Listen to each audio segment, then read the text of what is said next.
Hi friends, welcome to this channel torch be other commerce classes. And आज हम discuss करने वाले हैं एक नया टॉपिक अकाउंटिंग के बारे में और उसके प्रिंसिपल के बारे में और डबल एंट्री सिस्टम जो आपके सिलेबस में मेंशन है उस पर हम डिस्कस करेंगे। जैसा कि आपके एग्ज़ाम है ना बहुत पास में हैं, लगभग 10 से 11 दिन बाकी रहे हैं, तो आपकी क्वेरी आती है कि क्या आप इतने कम टाइम में पूरे सिलेबस को कैसे करवाएंगे, इतनी रिवीजन कितनी क्लासेस और होंगी। तो उसके रिगार्डिंग में हमने जो पहला वीडियो जो अपलोड किया था उसमें भी हमने यही मेंशन किया था कि हम जो आपके सिलेबस के जो कॉन्सेप्चुअल टॉपिक हैं उन पे डिस्कस करेंगे। जैसे अकाउंटिंग का थ्योरी का पार्ट आप खुद से कर लीजिएगा, जैसे कोई रोल एंड फंक्शन है उस पर हम चर्चा नहीं करेंगे। यहाँ पर हम सिर्फ कॉन्सेप्चुअल जो टॉपिक हैं उन्हीं को डिस्कस करेंगे, जिसमें अकाउंटिंग है। इसके बाद हम स्टैटिक्स के कुछ टॉपिक्स हैं जो आपके मेंशन है उनको लेकर आएंगे। फिर अगर टाइम बचता है तो मैनेजमेंट से रिलेटेड कुछ टॉपिक हैं उनको मेंशन करेंगे। तो आई होप आपको समझ आया होगा। तो यहाँ हम पढ़ें मीनिंग ऑफ अकाउंटिंग के बारे में। तो क्या है accounting? Accounting is means of collecting and summarizing analysis and reporting in monetary terms information about business के बारे में जो भी एक्टिविटी होती है उनको मॉनेटरी टर्म में जब उनका कलेक्टिंग करते हैं, उनका समराइज करते हैं, फिर उनका एनालिसिस करते हैं इंटरनल यूजर्स के लिए, एक्सटर्नल यूजर्स के लिए, तो वो सब क्या है अकाउंटिंग की इस प्रोसेस में शामिल होता है। तो अकाउंटिंग में भी डिफाइन इज आइडेंटिफाई, सबसे पहले जो है इवेंट है उसको आइडेंटिफाई करना, फिर उसका मेज़र करना, उसकी रिकॉर्डिंग रखना and communicate of financial result. तो ये सब जो प्रोसेस, ये सब जो फंक्शन हैं ये शामिल हैं अकाउंटिंग में। उसके बाद हम बात करें accounting is a broad term. ये एक ब्रॉड टर्म है जिसमें शामिल क्या क्या है? Financial accounting, cost accounting, management accounting, tax accounting, government accounting, ये सब इसमें शामिल है। ये क्वेश्चन आया था इस बार कॉलेज लेक्चर में 2020 वाले एग्ज़ाम में कि उसमें कुछ 4 टर्म दी थी और उसमें कहा गया था कि अकाउंटिंग का मतलब कॉन्सेप्ट किसमें, अकाउंटिंग जो है उसमें शामिल है, उनमें से इनका शामिल किया गया था। इस तरह करके कुछ क्वेश्चंस इसमें आया था। नेक्स्ट हम देखिए characteristic of element of accounting, जिसमें हम देखें कि कौन कौन से कैरेक्टरिस्टिक हैं अकाउंटिंग के। तो क्या है? Based on book keeping. ये क्या है? बुक कीपिंग पे सबसे पहले कोई भी जो अकाउंट से रिलेटेड जो भी इवेंट होते हैं उनको क्या किया जाता है? रिकॉर्ड किया जाता है, और वो रिकॉर्ड किस में किया जाता है? बुक कीपिंग में। उसके बाद है अरेंजमेंट करना, किसका? फिगर्स का, जो भी एलिमेंट्स हैं, जो भी बिजनेस एक्टिविटीज़ हो रही हैं उनको जो क्या है? अरेंजमेंट करना।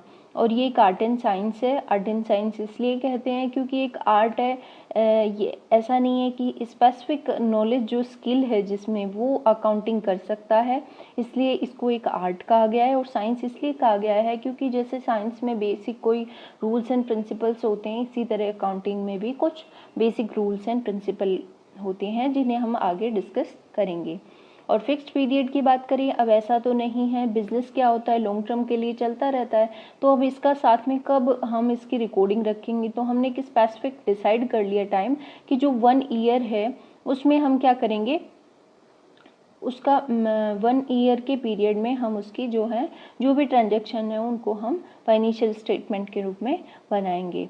और उसके बाद है इसमें सिर्फ मॉनेटरी ट्रांजेक्शन को ही लिखा जाता है, बिजनेस एक्टिविटी से रिलेटेड जो भी मॉनेटरी ट्रांजेक्शन होते हैं उनको लिखा जाता है। और लैंग्वेज ऑफ बिजनेस है, यानी कि बिजनेस की ये भाषा है कि जैसे बिजनेस में काफ़ी सारे ट्रांजेक्शन होते हैं तो उनको क्या किया जाता है?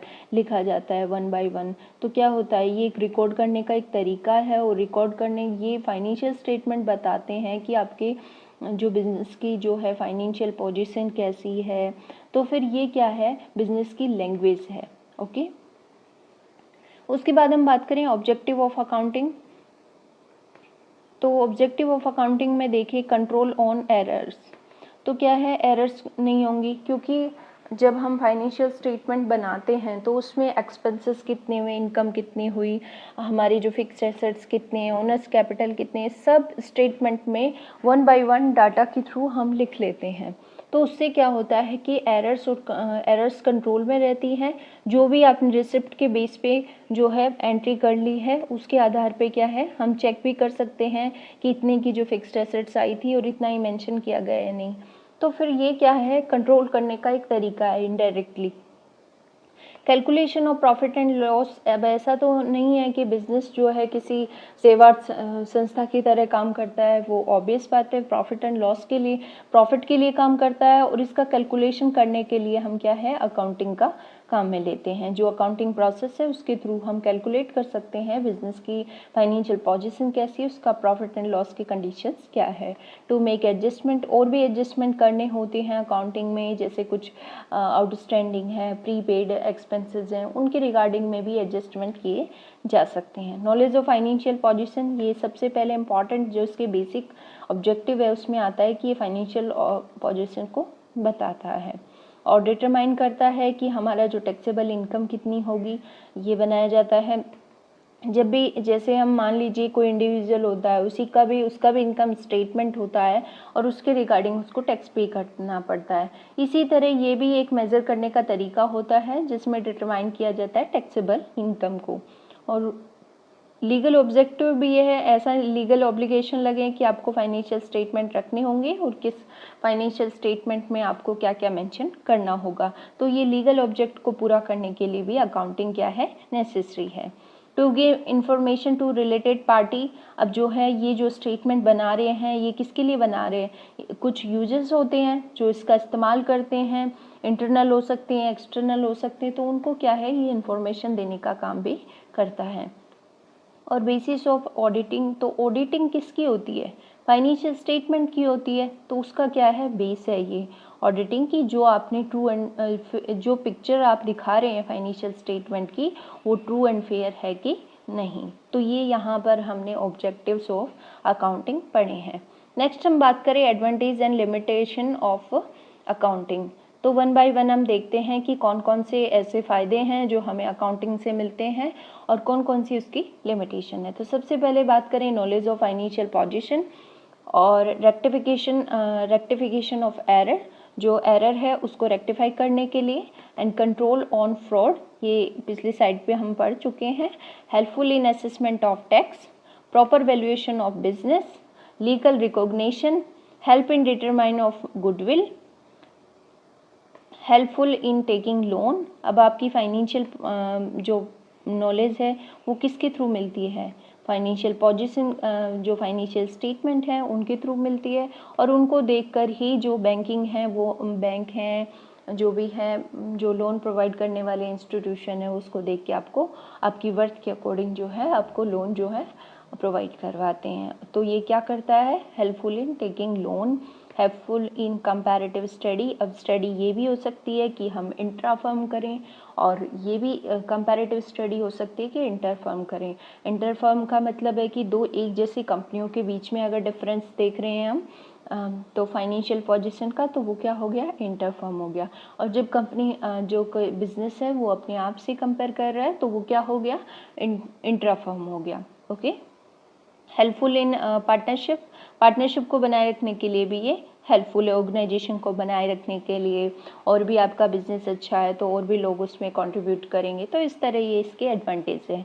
उसके बाद है लिमिटेशंस की बात करें, लिमिटेशन की बात करें, इसकी लिमिटेशन ज़रूर है, ये सिर्फ नाम मात्र की, इनके अकॉर्डिंग जो इसके फ़ायदे ज़्यादा हैं। तो ऑब्वियस है कि अकाउंटिंग जो है एक बेनिफिशियल कॉन्सेप्ट है। उसके बाद बात करें नॉट एब्सोल्युटली एग्जैक्ट, ये कोई पूरा एग्जैक्ट एंड फुल्ली एक्यूरेट नहीं कह सकते हम, क्योंकि ये जो होते हैं हिस्टोरिकल डाटाबेस होते हैं, इसलिए ये पूरी तरह से जो है ट्रू नॉलेज आपको नहीं दे पाते हैं फाइनेंशियल पोजीशन की। अब जैसे आज फिक्स्ड एसेट्स की एंट्री करते हैं, मान लीजिए फिक्स्ड एसेट्स हमने ख़रीदा है और उसकी जो उसे हम रिकॉर्ड करते हैं तो वो क्या है, हिस्टोरिकल बेस पे हमने रिकॉर्ड कर लिया, बट आने वाले फ्यूचर में या कल उसकी जो प्राइस है वो अलग होगी, तो इस तरह से क्या है कि ट्रू एंड फेयर पिक्चर नहीं देते, वो सिर्फ हिस्टोरिकल बेस होते हैं। तो इसके बेस पे ये कहा जाता है कि ये जो है एग्जैक्ट पोजीशन को नहीं बताते हैं। उसके बाद बात करें डिफ़िकल्टी इन कंपैरेटिव स्टडी, अब सबका अपना अलग अलग तरीका होता है। अब तो खैर स्टैंडर्ड आ गए हैं तो अकाउंटिंग स्टैंडर्ड आ गए हैं, उनको मानते हुए जो दो फर्म एक जैसी होती हैं उनका फाइनेंशियल स्टेटमेंट बनाने का तरीका जो है एक जैसा होता है। लेकिन कई बार ये जैसे डेप्रिसिएशन को मैनेज करने के लिए या फिर कुछ ऐसे खर्चे होते हैं जिनको बनाए रखने के लिए खर्चे जो होते हैं उनकी एंट्री करने का तरीका हर कंपनी में, हर संस्था में, हर बिजनेस में अलग अलग होता है, तो वहाँ पे ये डिफ़िकल्टी हो जाती है।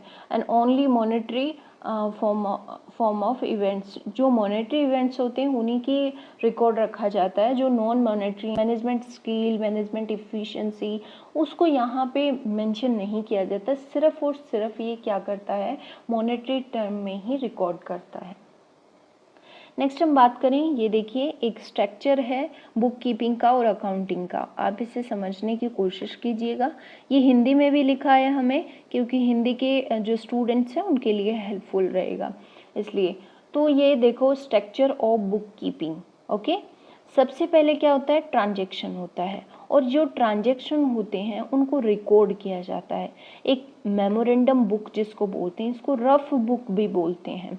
किस तरह से, ये मेमोरी बेस होती है। जैसे मान लीजिए हमारे जैसे बिजनेस में क्या होता है कि बहुत सारे ट्रांजैक्शन होते हैं, तो इतनी एंट्री करने में टाइम लगता है। हाथों हाथ क्या लिखा जाता है कि इतनी की फिक्स्ड एसेट्स आई, एक रफ बुक में सिर्फ मेमोरी के लिए लिख लिया जाता है, उसको क्या बोलते हैं, मेमोरेंडम बुक। और इसी मेमोरेंडम बुक के बेस पे क्या करते हैं, जर्नल में एंट्री की जाती हैं। जर्नल में जो एंट्री की जाती है वो क्रोनोलॉजिकल में की जाती है। क्रोनोलॉजिकल का मतलब है डेट वाइज की जाएगी, आज का, कल का, इस तरह से जो डेट है वो उनके रिगार्डिंग में जो है जर्नल में एंट्री की जाती है। अब कई बार क्या होता है कि जर्नल में बहुत ज़्यादा ऐसे हमारे जो कैश बुक, कई लोग है ना सब्सिडरी बुक बनाई जाती है, ये सब्सिडरी बुक के नेम है। सब्सिडरी बुक किस लिए बनाई जाती है, जब ट्रांजैक्शन बहुत ज़्यादा होते हैं, जैसे परचेजिंग के रिगार्डिंग में बहुत ज़्यादा ट्रांजैक्शन है, तो क्यों ना हम उसकी एक अलग से बुक ही बना लें। और परचेज रिटर्न के रिगार्डिंग में जो मतलब बड़े ट्रांजैक्शन हो, बड़े जो बिजनेसमैन होते हैं, बड़े ऑर्गेनाइजेशन होते हैं, उनमें क्या होता है, ट्रांजैक्शन बहुत ज़्यादा होता है, तो उसमें ये अलग अलग सब्सिडरी यानी सहायक के रूप में ये कौन सी बुकें रखी जाती हैं। कैश बुक है, कैश के रिगार्डिंग में उसमें एंट्री होती है, परचेज बुक है। और आप ध्यान रखिएगा जो कैश बुक होती है उसमें कैश के रिगार्डिंग में होती है, यानी कि कैश एक्सपेंसेस और कैश रिसिप्ट्स की ही उसमें रिकॉर्ड रखा जाता है, वो चाहे किसी के रिगार्डिंग में हो। इसमें जो क्रेडिट से रिलेटेड है वो एक भी रिकॉर्ड नहीं होगा। और जो परचेज बुक है उसमें क्या, परचेज जो क्रेडिट होगा, क्रेडिट परचेज होगा, उधार खरीदा गया है, उससे रिलेटेड ही इसमें क्या होती है, एंट्री होती है। ये आप ध्यान रखिएगा। ये जो मेमोरी कैश के रिगार्डिंग ही हमने कैश बुक में एंट्री कर दी है, और ये जो परचेजिंग बुक है ये क्या है, हेल्पफुल है। ये जो सेल्स रिटर्न है, बिल्स रिसीवेबल है, ये सब क्या है, सब्सिडरी हैं, बाकी जो है जर्नल में लिखा जाता है। और उसके बाद जब ये बुक्स लिखी जाती हैं तो उनकी क्या है, पोस्टिंग की जाती है। पोस्टिंग अलग अलग अकाउंट्स में पोस्टिंग की जाती है, तो उसे क्या बोलते हैं, लेजर। लेजर जिसमें पोस्टिंग की जाती है। उसके बाद ये सब जो इतने पार्ट्स आए हैं, ये क्या है, स्ट्रक्चर किसके एलिमेंट है, ये बुक कीपिंग के हैं, यानी बुक कीपिंग। अब बुक कीपिंग का काम पूरा हो गया, अब किसका शुरू हुआ, अकाउंटिंग का। अकाउंटिंग में क्या आएगा, ट्रायल बैलेंस बनाया। ये जो लेज़र है इसके रिगार्डिंग में इसकी हेल्प से हमने ट्रायल बैलेंस बनाया, और ट्रायल बैलेंस के थ्रू क्या हुआ, हमें एरर के बारे में पता चल जाता है। जो भी अर्थमेटिक एरर होती हैं उनके बारे में जो है हमें नॉलेज हो जाता है। और उसके बाद क्या बनाया जाता है, मैन्युफैक्चरिंग या ट्रेडिंग अकाउंट। आप ध्यान रखिएगा, यहाँ पे मैं मेंशन करना चाहूँगी जो कंपनी एक्ट है, कंपनी एक्ट 2013 है, उसमें इस अकाउंट के बारे में कुछ भी नहीं कहा गया है कि ये अकाउंट बनाया जाए कि नहीं, सिर्फ प्रॉफिट एंड लॉस अकाउंट से ही बात शुरू की गई है। तो आपको अगर ये क्वेश्चन आ जाए बेसिक नॉलेज के लिए तो फिर आप इसको ये देख लेना। ओके, और उसके बाद है प्रॉफिट एंड लॉस अकाउंट और जो है बैलेंस शीट। ओके, उसके बाद ये जो तीनों हैं, manufacturing, trading account, profit and loss account और बैलेंस शीट, इन तीनों को मिला के क्या कहा जाता है, फाइनल अकाउंट। इसको क्या कहते हैं, फाइनल अकाउंट। और उसके बाद इसका एनालिसिस किया जाता है। एनालिसिस में काफ़ी सारी फाइनेंशियल मैनेजमेंट में हम टेक्निक्स पढ़ते हैं, ratio analysis, cash flow statement और फंड फ्लो एनालिसिस, इस तरह की जो एनालिसिस वो है फाइनल अकाउंट का, उसमें क्या है एनालिसिस किया जाता है इंटरनल और एक्सटर्नल यूजर्स के लिए। तो यहाँ पे आपको स्ट्रक्चर बताया गया बुक कीपिंग का और अकाउंटेंसी का। आई होप ये आपको समझ आया होगा। यहाँ पे ये ध्यान रखिएगा बुक कीपिंग का पार्ट क्या है, कौन कौन से एलिमेंट है, और अकाउंटिंग के जो पार्ट हैं वो कौन कौन से हैं। ओके, नेक्स्ट हम बात करें अकाउंटिंग प्रिंसिपल के बारे में। ये आपके स्पेशली मेंशन भी है। यहाँ हम पढ़ें अकाउंटिंग प्रिंसिपल के बारे में। प्रिंसिपल्स कुछ सिद्धांत ऐसे दिए गए हैं जो अकाउंटिंग में रिकॉर्ड रखते समय उनकी पालना की जाती है। ओके, तो फिर ये अकाउंटिंग प्रिंसिपल है, इनके बारे में हम पढ़ेंगे। सबसे पहले अकाउंटिंग प्रिंसिपल क्या है, इसके बारे में यहाँ लिखा गया है कि accounting principle are the body of doctrine associated with the theory and procedure of accounting. Accounting की जो प्रोसेस है उसको करने के लिए, जिस थ्योरी एंड सर्वे करने के लिए और उसका एक्सप्लेन करने के लिए जो प्रिंसिपल्स काम में लिए जाते हैं उन्हें क्या कहा जाता है, अकाउंटिंग प्रिंसिपल्स। तो ये क्या करते हैं, डेवलपमेंट यहाँ पे हम मेंशन करेंगे, आपको ऐसे बता देते हैं कि सबसे पहले प्रॉब्लम आएगी किस तरह से अकाउंटिंग में जो एलिमेंट्स हैं उनको रिकॉर्ड किया जाए, इवेंट्स को, ट्रांजेक्शन्स को। तो प्रॉब्लम आई, तो उस पर क्या हुआ, विचार किया गया, और विचार करके क्या थ्योरी दी गई, और थ्योरी के बाद में वो क्या बन गए, प्रिंसिपल बन गए। तो यहाँ पे ये जो प्रोसेस है ये दी हुई है। ओके, प्रॉब्लम, उसके बाद थिंकिंग, उसके बाद थ्योरी आई और उसके बाद उस पर प्रिंसिपल बन गए। Element of accounting principle, basically हम बात करें अकाउंटिंग के प्रिंसिपल्स के एलिमेंट्स के बारे में कि ये किस लिए जो है इसमें प्रिंसिपल्स में कौन से एलिमेंट जो है इन्वॉल्व है। रेलेवेंस, यानी कि ऐसा हो कि जो भी ट्रांजेक्शन रिकॉर्ड किया जाता है, जो भी एक्टिविटी ट्रांजेक्शन जो भी रिकॉर्ड किया जा रहा है वो रिलेवेंस होना चाहिए, बिजनेस के रिलेवेंस करना चाहिए। ओके, एंड उसके बाद है ऑब्जेक्टिविटी। ऑब्जेक्टिविटी यानी कि ऐसा नहीं है कि इसमें क्या है कि किसी पे बेस होना चाहिए, बिल्स, रिसिप्ट्स, ऑब्जेक्टिविटी होनी चाहिए। ऐसा नहीं इंडिविजुअल पर्सनली आपने डिसाइड कर लिया कि ये खर्चा इतने का हुआ और आपने लिख लिया, नहीं। आप कोई ऑब्जेक्ट जिसके आधार पे आप क्या है ट्रांजेक्शन को रिकॉर्ड कर रहे हैं, यानी कि आपने देखा कि कुछ बिल्स एंड रिसिप्ट्स के आधार पे आपने ट्रांजेक्शन को रिकॉर्ड किया है, तो ये क्या है ऑब्जेक्टिविटी। और फिजिबिलिटी, यानी कि वास्तव में वो फिजिबल होना चाहिए। ऐसा नहीं है कि वो वास्तव में जो ट्रांजेक्शन को रिकॉर्ड करे वो है ही नहीं, अस्तित्व में ही नहीं है। तो ये तीन एलिमेंट्स हमने यहाँ पढ़े कि एक तो बिजनेस के रिलेवेंस होना चाहिए, एक ऑब्जेक्टिविटी होनी चाहिए उसमें, और एक फिजिबिलिटी होती है। ये जो एलिमेंट हैं वो क्या है, अकाउंटिंग प्रिंसिपल के एलिमेंट हैं। यहाँ हम देखें अकाउंटिंग एजम्पशंस, जो एजम्पशंस थी, मान्यताएं थी, वो क्या, उसके बाद कंसेप्ट बनी, कंसेप्ट बनने के बाद उन्हें प्रिंसिपल्स बना दिया गया, यानी कि वो प्रिंसिपल का रूप ले लिया, सैद्धांतिक रूप से अपनाई जा रही है अकाउंटिंग में और अकाउंटिंग प्रोसेस में। और उसके बाद जब किसी बिजनेस में उसको ईयर बाय ईयर यूज़ किया जाता है, ईयर बाय ईयर वही मेथड यूज किया जाता है, तो वो कन्वेंशन, परंपराएं बन जाती हैं। उसके बाद यहाँ लिखा गया है कि accounting assumptions, concept and convention, इनको क्या बोला जाता है, जर्नल एक्सेप्टेड अकाउंटिंग प्रिंसिपल। यहाँ पे जो है काइंड ऑफ अकाउंटिंग प्रिंसिपल जो अकाउंटिंग प्रिंसिपल हैं उनको जो है इनको डिटरमाइन किया गया है। तो आप देखें यहाँ पे कुछ एजम्पशंस और कंसेप्ट दिए गए हैं, उसके बाद है बेसिक प्रिंसिपल दिए गए हैं, उसके बाद है मॉडिफाई प्रिंसिपल्स दिए गए हैं। तो सबसे पहले हम देखें एजम्पशंस एंड कंसेप्ट। देखो बिजनेस में ये चारों जो हैं ये कंपल्सरी हैं, ये तो आपको जो है एजम्पशंस, मान्यताएं हैं, ये तो अकाउंटिंग करते वक्त माननी ही पड़ेंगी। जैसे सबसे पहले है सेपरेट बिजनेस एंटिटी।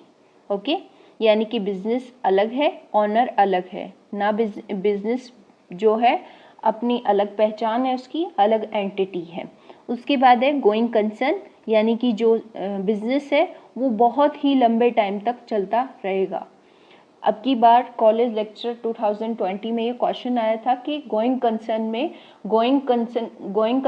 गोइंग का मतलब क्या है। तो गोइंग का मतलब क्या है, बहुत लंबे टाइम तक, जो जिसको हिंदी में बोलते सुदीर्घकालीन, इस तरह से एक टर्म ली गई थी, वो उसका राइट आंसर था। तो इस तरह से आप देख लीजिएगा। उसके बाद है मनी मेजरमेंट, यानी कि अकाउंटिंग में उन्हीं ट्रांजेक्शन को रिकॉर्ड किया जाएगा जिनका मनी में मेजर हो सकता है।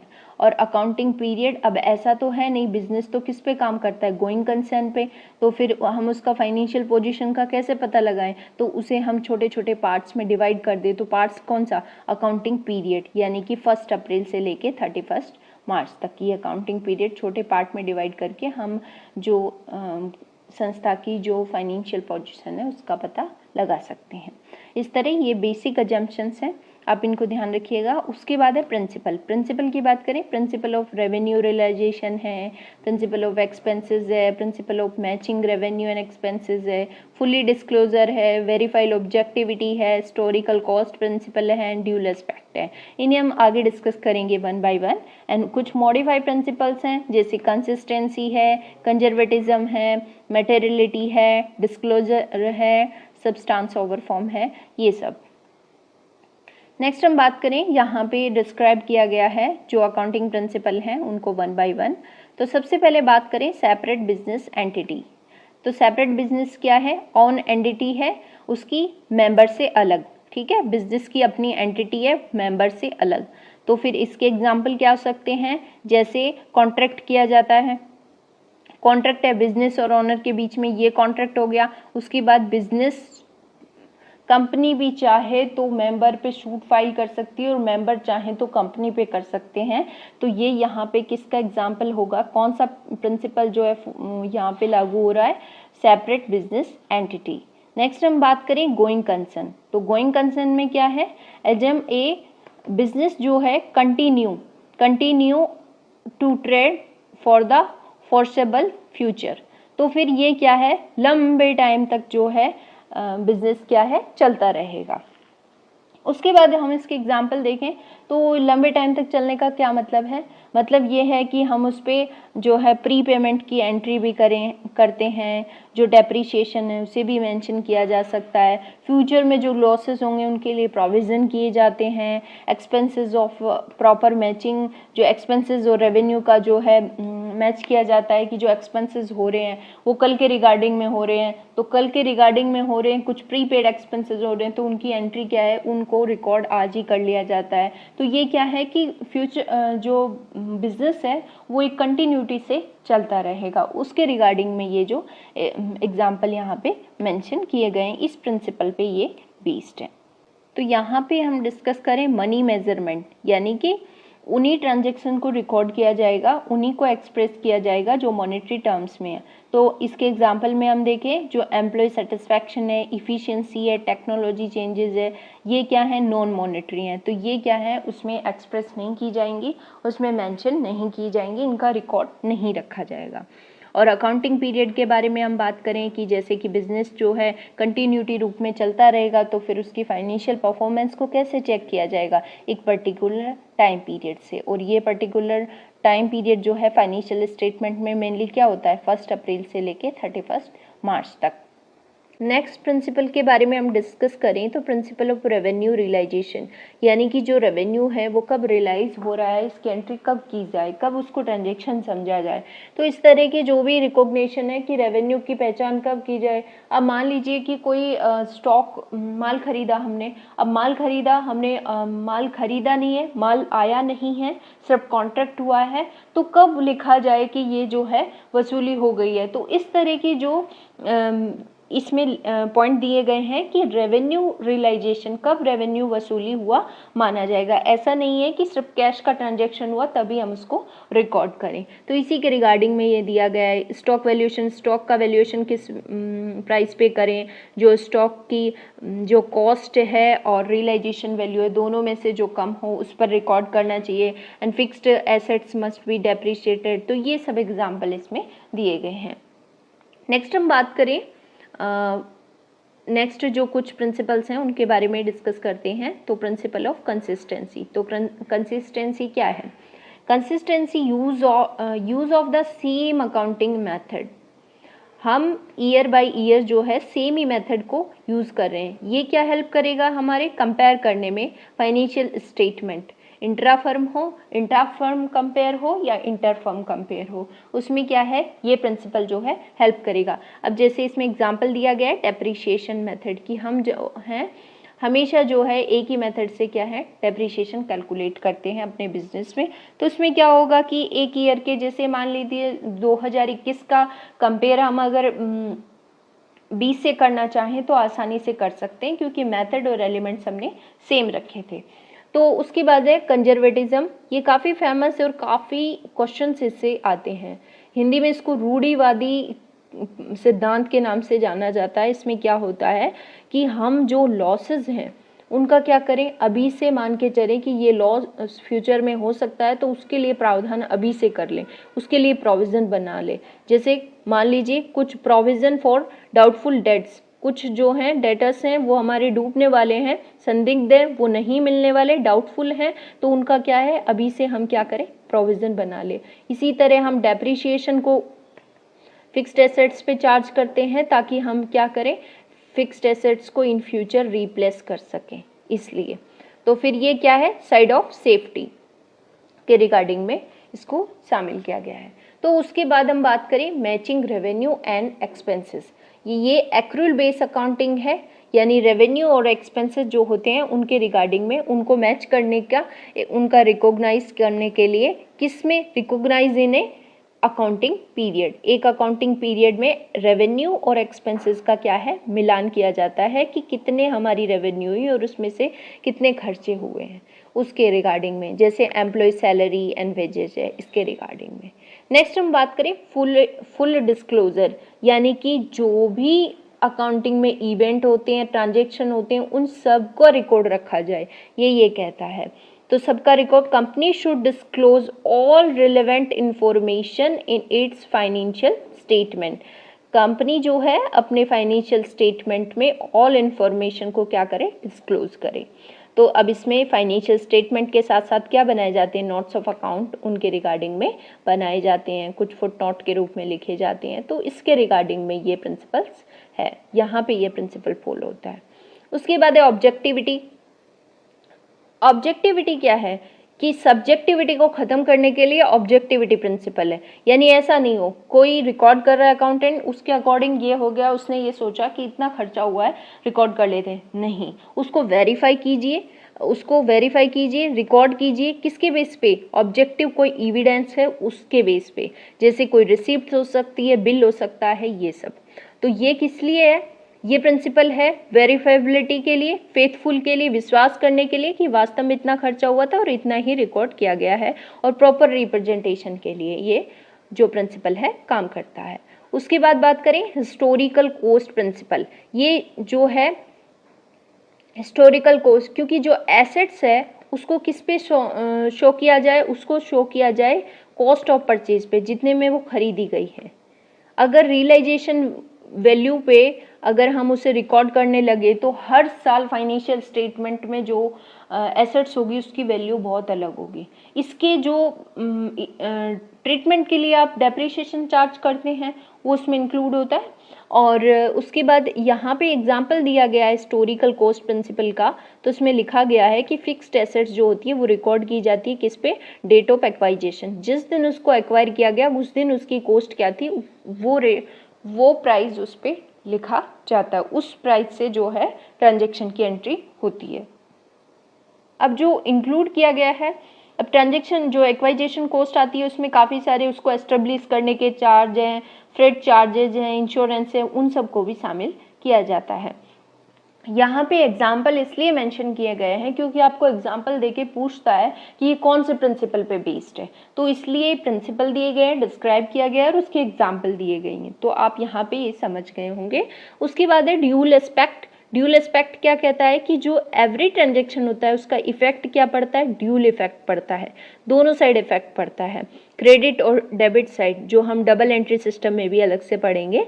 तो उसके बाद इस जो प्रिंसिपल है इस पे क्या काम करता है, बैलेंस शीट में जैसे एसेट्स रिकॉर्ड की जाती है, total assets is equal to liability plus capital, owners capital भी, आउटसाइडर कैपिटल भी इसमें इंक्लूड होती है। तो ये अगर आपको इक्वेशन देख के पूछे कि ये किस प्रिंसिपल पे बेस्ड है तो आपको ड्यूल एस्पेक्ट करना होगा।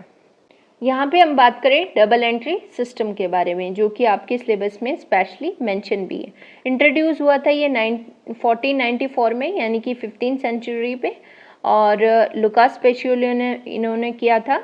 और उसके बाद system of book keeping which is universally, ये यूनिवर्सल के रूप में यूज़ किया जाता है, यानी कि सभी लेवल, नेशनल और इंटरनेशनल लेवल पे इसको सिस्टम को एक्सेप्ट किया गया है। उसके बाद है every transaction have to aspect, ये कहते हैं कि इसका ये बेसिक क्या है कि ये टू एस्पेक्ट पे काम करता है कि डेबिट और क्रेडिट साइड।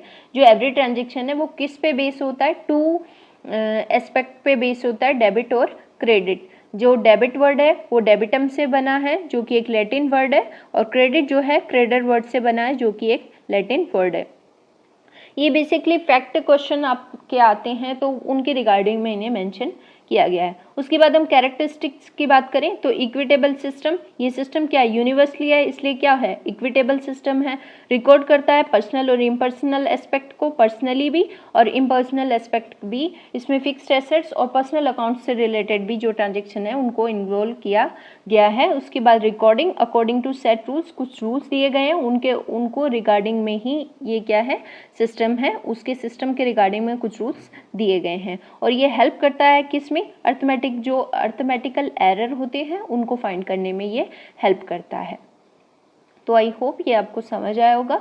नेक्स्ट हम बात करें various stage of double entry system. तो डबल एंट्री सिस्टम जो है उसके कौन कौन से स्टेज हैं किसके रिगार्डिंग में। सबसे पहले क्या होता है, ओरिजिनल रिकॉर्ड रखा गया, जो भी आपकी ओरिजिनल बुक होती है उसमें क्या है, क्रोनोलॉजिकल में ओरिजिनल रिकॉर्ड किया जाता है। उसके बाद है क्लासिफिकेशन, क्लासिफिकेशन में क्या आ जाएंगी, लेजर है, पोस्टिंग है, वो आ जाएगी। और उसके बाद ट्रायल बैलेंस तैयार किया जाता है। ट्रायल बैलेंस के बाद क्या होता है, फाइनल अकाउंट बनाए जाते हैं जिसमें फाइनेंशियल स्टेटमेंट आते हैं, जिसमें प्रॉफिट एंड लॉस अकाउंट है और बैलेंस शीट है, ये सब हैं, फाइनल अकाउंट बनाए जाते हैं। उसके बाद उनका एनालिसिस किया जाता है। एनालिसिस किस लिए किया जाता है, एनालिसिस इंटरनल और एक्सटर्नल यूजेस के लिए किया जाता है।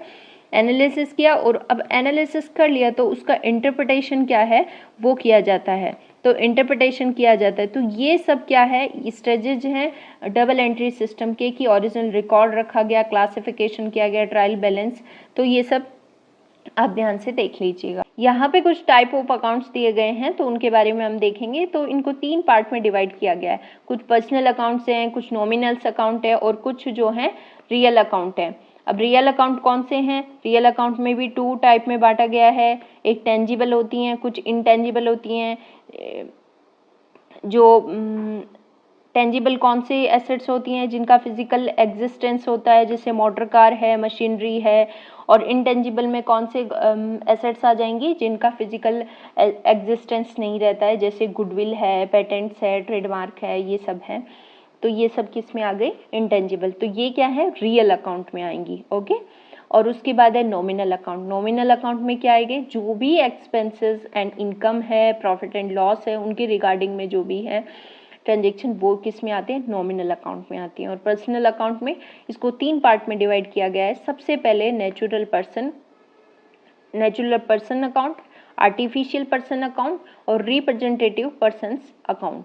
तो सबसे पहले बात करें नेचुरल पर्सन अकाउंट, जैसे किसी के नाम से जो भी अकाउंट्स बनते हैं, मोहन है, श्याम है, रोहन है, इस टाइप के जो भी अकाउंट्स होंगे, जो नेचुरल पर्सन है और उसके जो अकाउंट्स होंगे वो नेचुरल पर्सन अकाउंट्स होंगे।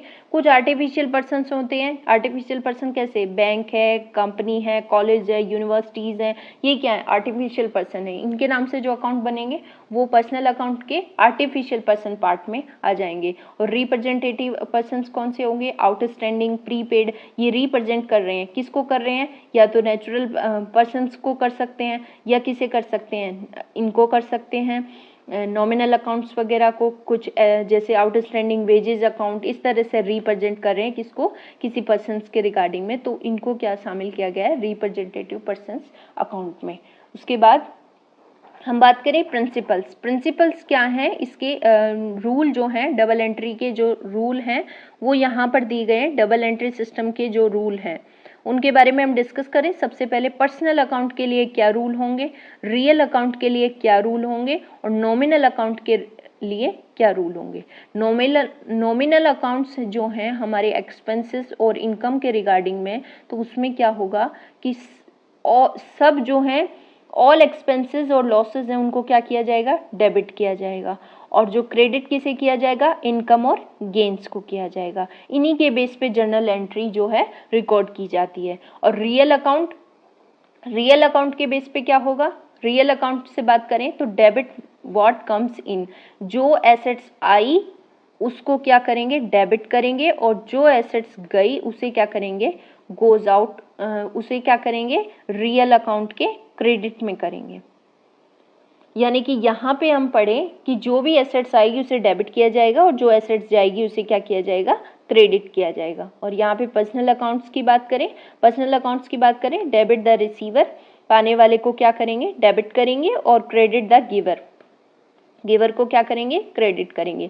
इन्हीं के बेस पे जो ट्रांजेक्शन होते हैं उसमें जर्नल एंट्री की जाती है, इन्हीं के बेस पे। पर्सनल अकाउंट है तो उसके रिगार्डिंग में ये रूल लग जाएगा, और रियल अकाउंट है तो ये रूल लग जाएगा, और नॉमिनल अकाउंट है तो इसके रिगार्डिंग में ये रूल लग जाएगा। तो ये डबल एंट्री सिस्टम और अकाउंटिंग प्रिंसिपल के बारे में पढ़ा। आई होप ये वीडियो आपको अच्छा लगा होगा, समझ आया होगा। यहाँ पर हमने डिस्कस की अकाउंटिंग प्रिंसिपल्स और डबल एंट्री सिस्टम के बारे में। Thank you so much.